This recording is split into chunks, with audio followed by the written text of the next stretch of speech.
Hello everybody, this is Addie Crown Podfic, back with another podfic. I'm sorry that I didn't record a video last week. I made a post about it, but basically my voice was like destroyed because I had been at a football game and then I played in a volleyball tournament, and so my voice was destroyed from all of the yelling and the cheering, and and this week my voice not be the greatest, but it's a lot better than it was last week because I'm a little bit sick. Like, I've got a bit of a stuffy nose, a bit of a cough, nothing serious, but but might affect my voice a little bit. So let's get right into it. The Coral Palace, this is The Coral Palace by I Did It for the Lol. This is Chapter 9, Camp Heads to Olympus. Swords clanged in the arena as Percy sparred with a few members of the 5th level swordsmanship class he was teaching that afternoon. He swiftly parried a slash from Maria, daughter of Hermes, and called out advice to her in order to improve her form. It had been 6 days since the party with his siblings, and Rhoda had sent word that she would be present the day after the solstice to go over fortifications for camp. They had changed their plans slightly as Thalia was unable to make it to camp until the morning of the solstice due to the hunters being set on the path of a monstrous boar making its way along the southern coast. Thalia assured them she would be there as soon as possible, but the boar was causing destruction along mortal towns and had even caused a few fatalities. The daughter of Zeus couldn't bring herself to walk away from the hunt until the matter was settled. It would work out better this way, they assumed, as that way Thalia could ask Zeus for protection for camp before Rhoda admitted she had already planned to add the defenses. The counselors had convened the day before to discuss Percy's dreams, going over the possibilities for who the entity Percy had seen after Bethesda's battle had been. It was then Percy had remembered the first part of his dream while at Rhodes, of Rachel standing before the statue of Apollo and the oracle coming forwards. Rachel had also been in attendance, and Percy had turned to ask her if she had seen any glimpses of the future or painted anything indicating a prophecy had been set. Rachel had shrugged in reply. "I've only painted something for my class so far this summer, and I wasn't told to paint it like I have been before, like the Battle of Olympus," Rachel had said. "And I haven't had that dream, or at least I don't remember it. Maybe it's something yet to come." It had left Percy slightly puzzled as to why he was seeing the future before even the oracle had seen it, but Rachel had promised to come to all of them immediately if she did have that dream or paint anything relating to battles or camp. Annabeth had concluded that the dream had likely taken place on Delos, the birthplace of the twin archer gods, now sacred to Apollo. Delos remained untouched by mortal presence, and was now where the sun god's sacred cattle spent their days. For the time being, the Hephaestus campers were working on ensuring all the weapons in the camp were sound and producing extra swords and daggers to supply if needed. They had instituted nightly patrols that would walk the boundary of camp, ensuring everything remained intact with the protective border and various automatons the Festus kids had cooked up the past 2 years. There were now several metal lions that prowled the perimeter along with Festus, rebuilt solely in dragon form this time, that the children of the Forge God meticulously maintained. It was now the day before the summer solstice, and Percy was starting to get antsy. He hadn't heard much from his siblings, besides Rhoda, the past few days, and had sent a text to Xanth to check in. His sister had replied that the battles had actually slowed significantly, but that skirmishes had started up closer to Atlantis, so Triton had been recalled there to take charge of the legions and defend the capital. Despite that not arguing well, the decrease in battles had left Xanth operating on full power, so anything that came up near the palace was easy for her to handle. Maria threw another stab in his direction, and he dodged, swinging his blade to knock hers away, and hitting her on the shoulder with the flat of riptide. Maria dropped the sword in surprise, rubbing her arm sheepishly. Percy grinned at her. "Not too bad. You're lasting a lot longer, so your endurance is getting better for sure," Percy complimented. Maria thanked him for the spar and ran off to rest, grabbing some water as Percy dismissed the class and moved to start cleaning up the arena. The arena went quiet as the voices of the campers faded into the distance, and Percy quickly placed all the swords on the rack, setting to a side that he realized needed to be sharpened for his upper-level classes. He'd take them to the Festus cabin later in the afternoon. As he was finishing up, grabbing a cup of water from the cooler, sat at the outside of the sparring ring, a salt-water-scented breeze blew past him. Percy turned and spotted the Lord of the Seas standing a few feet away from him, smiling softly. Percy grinned at him. "Hey, Dad, what's up?" he asked, walking over towards his father. I wanted to check in with me myself after the week's events," Poseidon said warmly, glancing him over, "and update you on how things have changed in Atlantis," he said, a more serious tone entering his voice. Percy frowned. "Xanth wrote back to me and said everything is going all right at the Coral Palace. How are Triton, Kim, and Ben doing near Atlantis?" Percy asked quickly. His father shook his head. Yes, it appears our enemy is refocusing their efforts away from the Aegean Sea and have moved a bit closer to home. Zeth sends messages daily with updates, but she is holding out well. Kim has returned to her own home in the tropics, where a new fleet of creatures has emerged. She said the battle remained intermittent, and she is well, but it has scattered us across the seas. Triton and Ben fight near the palace. I assist where I can. They have not been injured thus far in the fighting. Amphitrite has begun preparations in the palace, and the people so far remain unaffected. All in all, I suppose things are well, but I want to discuss your dream with you again. The figure you saw. The Lord of Horses explained. It was good to know his Atlantean family appeared to be doing well so far, despite the conflict. Both Xanth and Chemipolia had been slower to respond to his messages the past few days. Yeah, sure, whatever I can do to help, Percy said, nodding to his dad. Poseidon looked closely at him. You said it was a female being, and I wanted to clarify one detail. You said she had tattoos on her back. What were the tattoos of? Poseidon asked. Percy cocked his head. Wings. Black wings. They almost looked like they were moving under her skin. Percy told him. The Lord of the Seas frowned at that. It appears my assumption may be correct then, Poseidon said darkly, looking annoyed. Who is it? Percy asked quickly. To me, it sounds like Eris, goddess of discord and strife. The Lord of the Seas mused, glancing over where the ocean lay behind them. Percy frowned. Didn't she, start the Trojan War? The demigod asked, trying to recall the dozens of myths he had learned over the years. His father nodded. Indeed, by laying out a golden apple inscribed with "To the fairest." It had Athena, Hera, and Aphrodite in a fit for ages, not to mention what came after the war that ensued. Poseidon finished darkly. Percy shook his head. At the end of the Trojan War, Odysseus had taken his journey across the seas, injuring Polyphemus in his battle home. His father had not taken it well, and Rode had once mentioned that apparently Odysseus's men had also killed two of Poseidon's young demigod sons in Troy during the final battle. This incurred his father's wrath, and helped to create the story of the Odyssey from the mortal's travels. Aside from your epic fight with a dead man, Percy interrupted, Poseidon scowling at the thought of the mortal king of Ithaca. What would Eris want with the sea? As you already know, she is not working alone.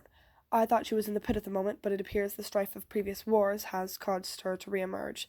It is likely she caught scent of discord among old sea deities, and is now working with one or more of them. Poseidon scowled. Percy frowned at that. Who? Not Oceanus, right? Percy asked. The Titan of the Seas had been beaten back thoroughly in the previous two wars, or so Percy had assumed. Poseidon shook his head. I have already checked. The Titan has not escaped from the change of his punishment. There are others, though the variety of creatures being thrown our way has me conflicted on who it could possibly be, the Lord of the Seas said, looking frustrated. Percy nodded. Well, at least for now we have one name to give to the council tomorrow, a face to pin the blame to for the time being, Percy said, looking for the positive side of their identification. His father smiled softly at him, relaxing slightly. Yes, at the very least the mention of her will put Hera, Aphrodite, and Athena on high alert. The Lord of Horses grumbled with amusement. Percy snorted. As long as they don't try to start the Trojan War in Manhattan, I'll take them getting upset. Percy snickered. His father shook his head fondly. I will see you all tomorrow for the council meeting. Triton will attend with me, but your sisters will remain at their posts to ensure there isn't a sudden assault, Poseidon explained. Percy nodded, assuming as much. All right, then.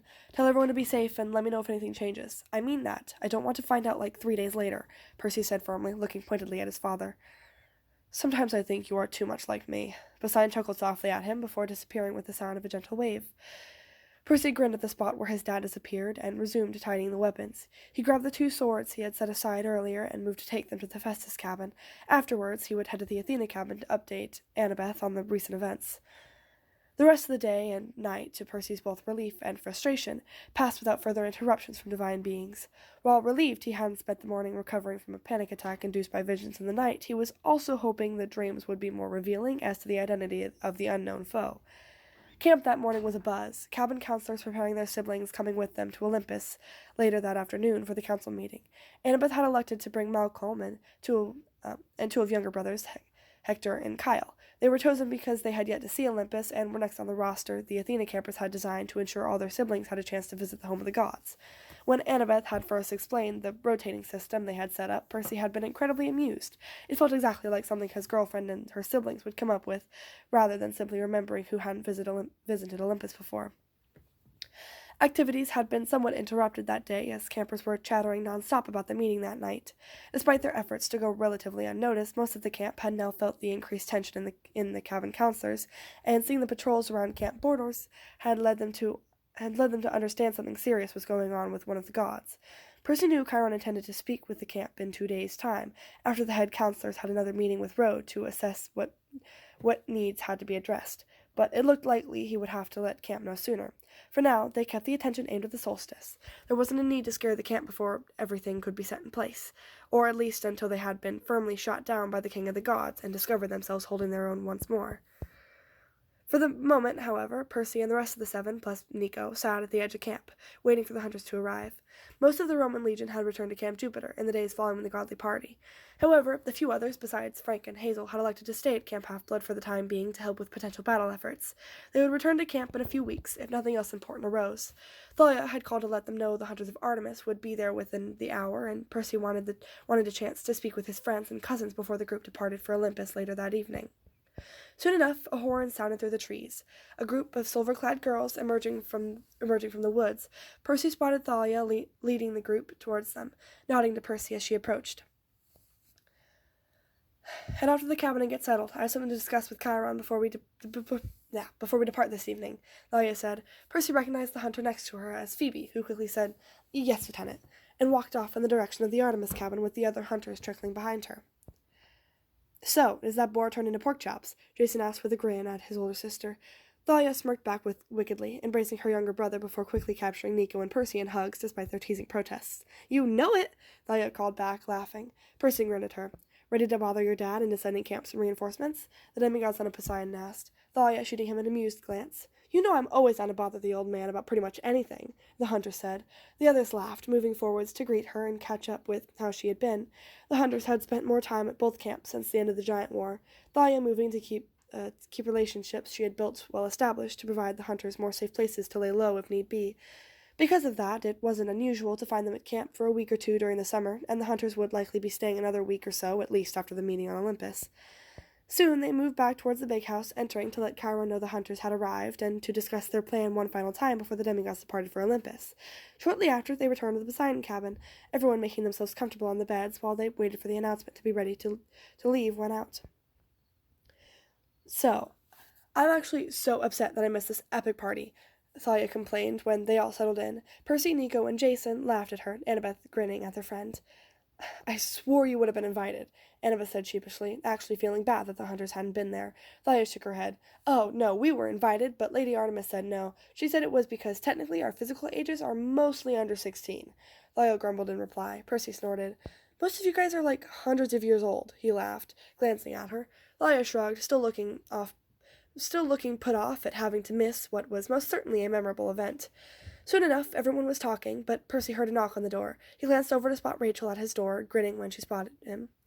"Mind if I come in?" the Oracle of Delphi asked. Percy gestured at her to enter. Leo and Piper scooted over to make room for her on one of the beds. "Haven't seen much of you the past few days," Annabeth said, smiling at her. "What have you been up to?" she asked. "Well, I had my painting done, but I looked at it this week and something didn't feel quite right about it, so I decided to rework part of it. It's not done yet. I still have a few more hours of work on it before I finish, and then I can finally show it to you guys," Rachel said, looking slightly annoyed. Percy shook his head. "Man, the life of an artist just sounds exhausting," Percy said slyly. Rachel scowled at him teasingly in response, tossing a pillow in his direction. "What's the painting about?" Piper asked suddenly, and everyone turned to the Oracle for an answer. Rachel made a face. "It's kind of hard to describe, a bit of a conceptual piece. I'll just have to show it to you when it's finished. Hopefully it'll be finished by tomorrow night," Rachel said with a smile. Everyone nodded their agreement and fell back into the conversation a while longer. Soon enough, they heard a horn blow, indicating it was time to head off to Olympus. They made their way outside, still chattering about what they hoped to see tonight.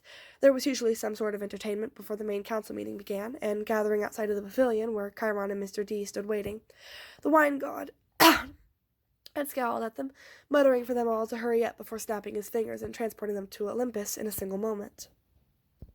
The younger campers gasped as they took in their surroundings. Olympus did look incredible for the solstice. The city was decorated for the celebration. Large silk banners hung depicting images of the gods, the sun. Vendors walked the streets selling clothes or baked goods for golden drachma. Servants bustled past, carrying jugs of wine, mead, and nectar towards the throne room. Music was playing lightly through the air, various street performers singing and playing for gathered crowds. Chiron advised the younger campers to stay close to their older counterparts, and to enter the throne room no later than 7:30. It was nearly 7 at that point, so the demigods quickly set off. Percy and Annabeth stopped with Kyle at a vendor selling meat pies. After ensuring they were safe from mortal conception, Percy passed the man a drachma for the three and passed them out. The others had spread out, buying food and goods with their saved-up money. Percy spotted Thalia looking over a new bow, heard hunters admiring several silver daggers behind her. Soon enough, it was time, and the demigods made their way up into the throne room. It, too, was decorated for a celebration, an arrangement of overflowing flowers draped the hall. The gods were already seated on their thrones, speaking with those next to them, and indulging in the glasses of wine and nectar being brought to them by various cupbearers. Zeus was speaking with Percy's father, rumbling something to him, which left his father chuckling. Zeus was draped in his usual dark grey pinstripe suit. The master bolt clutched his hand that was resting on his lap. Poseidon was dressed more formally than usual, in a sea-green button-down and black slacks. He still had on sandals, however, and his trident was propped on the throne next to him, the Lord of the Sea smiling at the demigods as they entered, gesturing to Percy to join him. It was when Percy noticed smaller chairs next to them, a few couches by the gods with more than one demigod child in attendance. Jason nervously parted ways as Zeus beckoned him, gesturing to the sky-blue miniature throne that had been materialized next to the king of the gods. Thalia and Nico headed to Artemis and Hades' thrones respectively, Annabeth giving him a kiss on the cheek before guiding her younger brothers towards Athena's throne with Malcolm's help. As Percy walked towards his father, he spotted Triton on Poseidon's other side, seated in a throne made of bronze metal with the waves carved into it. The Olympians towered above them, probably 20 feet in height each, not as tall as Percy had seen Poseidon get in his dream that night with Xanth, but staggering to the demigods. Triton was in mortal appearance, wearing a similar outfit to the party the previous week, but minus his bangles on his arms.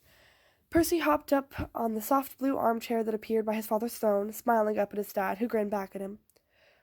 "Hope you're ready for Olympian democracy," Triton called to him mentally, and Percy laughed quietly. Poseidon also pursed his lips above them, clearly able to hear as well. "Yeah, not like the last time I put a proposition in front of them. I made them all pay immortal child support," Percy muttered quietly in response, projecting his thoughts to his father and older brother. Both of them snorted quietly, but they were soon hushed as Zeus clapped his hands. "Olympians, we are here tonight to celebrate the summer solstice and discuss needs that must be addressed. Before we open the discussion to new business, we will hear and vote on several new laws. Demigods, you will have a chance to speak after godly business is concluded for the evening," Zeus boomed, Percy having to fight rolling his eyes at the arrogant tone his uncle commanded. "I swear if more than 2 of these laws are on what nymphs are on versus off the table again, I am going to lose my patience," Percy projected internally. Poseidon, coughing slightly, an amused feeling brushing Percy's mind, let him know that he had been heard. The Lord of the Seas gave an innocent expression when Zeus shot them both a glare, Percy pressing his lips together to avoid smiling. The demigods had been invited to attend the Olympian Council meetings after the Battle of Olympus, as a bit of an improvement on Percy's original thought of including minor gods.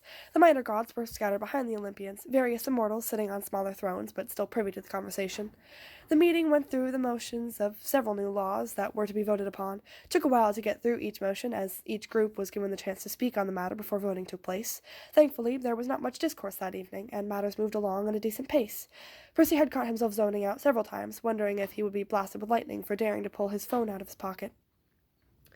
A voice inside him told him that was a bad idea. It sounded somewhat like Annabeth and his mother simultaneously, so he decided against it. He instead entertained himself by pestering Triton with various comments and asinine questions. You could tell his father was listening in because he had coughed several times to cover his soft laughs. Sure enough, there were 3 new nymphs that had been declared off limits by the conclusion of the new laws needing to be passed. Triton had revealed halfway through the meeting that apparently prior to tonight, Hades and their father had bet on how many nymphs would be voted off limits for the evening, and Poseidon had won, leaving Percy struggling not to laugh as the final tally was counted out. Finally, Zeus opened the floor to new business. "Is there anything you all would like to address this evening?" The king of the gods boomed, looking around at his family. Most of the Olympians shook their heads, but Poseidon nodded, sitting up straighter in his throne.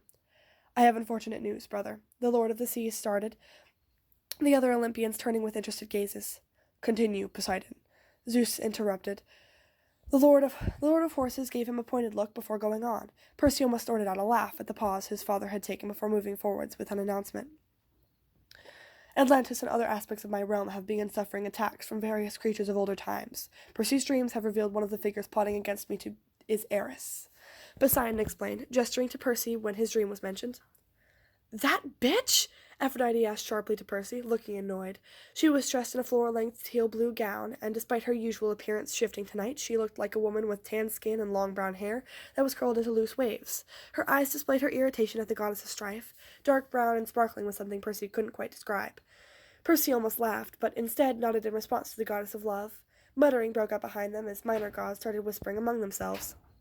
Despite having won the argument involving the golden apple, he knew all three Olympian goddesses involved had been annoyed by the trick Ares had played on them all those years ago. A quick glance revealed Hera and Athena also looking increasingly annoyed. Zeus glanced at Hera with a slightly worried expression before turning back to his older brother. "And what do you propose we do about that, brother?" Zeus asked hastily.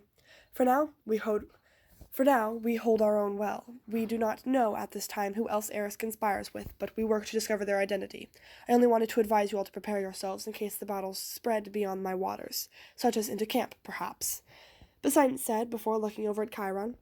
Zeus gestured at the centaur to speak, and the immortal trainer of heroes stepped forward so the whole council could see him better. "Camp has begun preparations just in case of any scenario where fighting reaches our borders, but assistance would not be opposed," Chiron announced, bowing his head to Zeus. The king of the gods frowned. What resources would you request from the council, then?" The Lord of the Skies grumbled, looking over at Percy suspiciously. He held up his hands in an "I'm innocent" gesture, but Thalia spoke up before the god of thunder could say anything. "Father, Chiron is right. The camp is constantly under threat in times of conflict. Surely you see defending camp is a benefit to you," Thalia said quickly, drawing Zeus's attention towards her. He glanced at his daughter, hesitating slightly. Jason took that time to speak up. "Thalia's right, my lord. Camp holds power. Protecting it would be important in case the threat were to turn towards Olympus. Both Camp Half-Blood and Camp Jupiter would be forever grateful for assistance in fortifying the boundaries," Jason said smoothly, looking up at the Greek version of his father. Zeus's form flickered slightly as his face softened somewhat, showing a brief glimpse of Jupiter under the surface. Zeus's form reappeared, and he nodded. "Fine. Ares, will you supply them with support from some of your immortal soldiers? Reinforce both camps. Ensure they remain protected in case they are needed to defend Olympus," Zeus said firmly, looking over at the god of war. They will be there by the end of the week," Ares said, grinning wickedly. Clarice and Frank sat next to him, both looking up at their father with slight concern. Percy wondered if it would be the group he had met at the party the previous week, and winced. Hopefully this would benefit rather than hurt them. The campers who had yet to hear about the conflict looked at their older siblings in confusion, as they were reassured that all would be explained later. The rest of the meeting passed surprisingly smoothly, no other issues arising, and a set of performers entered to conclude the meeting for the night. Percy settled back and watched the performance. It appeared to be some sort of silk gymnastic show, with a small string quartet playing the instruments beneath them. Afterwards, the campers were escorted out with Chiron, where Mr. D snapped them back to camp. It was late, nearly 11 o'clock, so the other counselors disappeared to take their younger siblings to bed after being assured that all would be explained the following afternoon at the campus meeting. Percy returned to his cabin, quickly throwing on his PJs and walking out to the back deck where his coral pool sat. With a small frown, he pulled out his phone and sent a text to Xanth. He'd gotten her number before leaving the party, and found himself periodically checking in on his older sister. Kim, too, had recently gotten a phone, and so he texted both of them to check in. "Hey, how's the fighting today for both of you? We got extra support approved from Uncle Z, so we'll have backup by tomorrow afternoon," Percy sent, looking back at the water while he waited for a response. The moon was full that night, and Percy stared out at the waves lapping against the shore. After a few moments, his phone buzzed, and he looked to see a reply from Xanth. "Fighting is good for me today. Managed to take out a horde of serpents. I think Hemipolia is resting. She had a busy day, but is not injured," Xanth said. Percy nodded at this. "Any update on possible perpetrators?" he asked. 3 dots appeared, indicating Xanth was typing. The bubble disappeared a few times before text finally came through. "Nothing new. It is not our concern at the moment. Try to enjoy camp," Xanth replied back to him. Percy frowned slightly. Not our concern, he wondered, but she was the one who brought up trying to determine who was responsible the other morning after the party. "What do you mean? It's important to know who they are, right?" Percy asked back. The dots appeared and disappeared a few times, increasing his concern. "I just mean our father is working on that right now."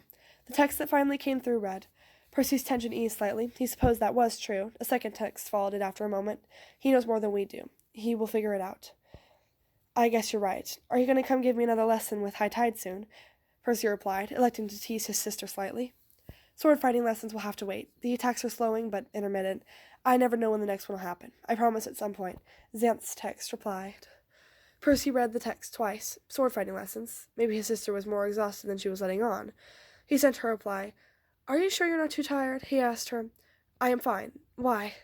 Percy frowned at the response. Maybe he was overreacting. Probably just a slip of her mind. Xanth probably wouldn't tell him if she was overtired. No reason. You just sound like it. Go get some rest. Talk more tomorrow? Percy sent back. He got back a waving hand and the thumbs up emoji in response, and chuckled at it, returning his phone in his pocket and trying to get rid of the uneasy feeling in his chest. Tonight was a win. Camp was more defended, his siblings were doing well on their own battlefields, and he was exhausted. He returned inside to his bed and quickly closed his eyes to fall into a deep and peaceful sleep. And that is the end of Chapter 9 of Coral Palace. Again, sorry if my voice sounds off. I've had a bit of a stuffy nose and a bit of a cough. It's, again, nothing serious, just might make my voice sound a little weird. I know it did, because I could hear it. Let's see, what do I want to ramble about tonight? Well, there was homecoming football. There was a homecoming football game last Friday. I play in the band. I play trumpet, so it was a lot of fun. Actually, one of my friends was a candidate for homecoming queen, and two more won princess. Because I'm a freshman, so one of my friends in my grade won princess, and then another one of my friends who's actually a junior won princess, and then one of my friends who's a senior was a candidate for queen, but she did not end up winning, unfortunately. I really wish she had. Oh, and then yesterday was homecoming dance, and our theme was Haunted Mansion. If you like most of you guys don't know anything about me, I love me some Haunted Mansion, kind dark blacks and purples, and it was so much fun. I mean, last year for Halloween, I went as an angel of death with bright red wings. I made myself a pair of bright red wings and a black cloak, and that was my Halloween costume. And then this year for Halloween, I'm hoping to have my Thanatos cosplay done and ready. Specifically the Hades iteration of Thanatos. But just Haunted Mansion as a concept was so fun for me and my entire friend group, and it was just such a fun night. Yeah, I'm sorry again about not being able to post last week.